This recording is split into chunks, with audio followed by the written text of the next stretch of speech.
ধৰক কেৱল আজিও মানে ধৰক সেই আগৰ দৰে বাঘ দেখা গৈছে মানে আগত সেই আমি 16 দিনৰ আগত যেনেকৈ আমাৰ সেই মিণ্টু গগৈৰ ঘৰত কুকুৰ খাই থকা অৱস্থা দেখা গৈছিলে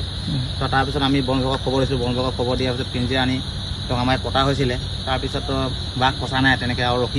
ৰখি থকা হ'ল নাই বুলি এতিয়া বাঘ হেৰি আমি চাই আছিলোঁ মানে ক'ৰবাত ফচিব নি বুলি মিণ্টু গগৈত 5টা কুকুৰ খাইছে 5টা কুকুৰ খাইছিলে তাৰপিছত আজি কিমান দিন হ'ল মিণ্টু গগৈত কুকুৰ আজিতো 16 দিন হ'ল কথা কৈছে তো দিনত এটা দেখা গ'লে স্বৰ্ণগড় ফালে তাৰপৰা আৰু এই সন্ধিয়া টাইমত আমাৰ এই তাই নামঘৰ ওচৰত তাৰ ৱালত দেখা গৈছে এটা বাঘ আপোনালোকে বন বিভাগক আমি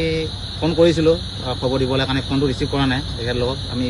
কেইবাবাৰো মৰা হৈছে আমাৰ ময়ো মাৰিছিলোঁ তাৰপৰা আমাৰ গাঁওবুঢ়া হেৰিও তেখেতেও মাৰিছে তথাপিও মানে ফোনটো হেৰি ধৰা নাই একো ৰেছপঞ্চ একো দিয়া নাই মানে আমাক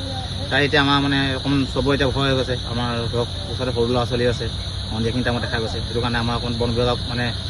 হেৰি কৰিছোঁ আৰু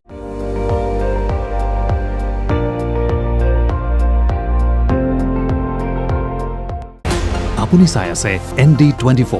সৰ্বশ্ৰেষ্ঠ নহয় সৰ্বোত্তমৰ দৌৰ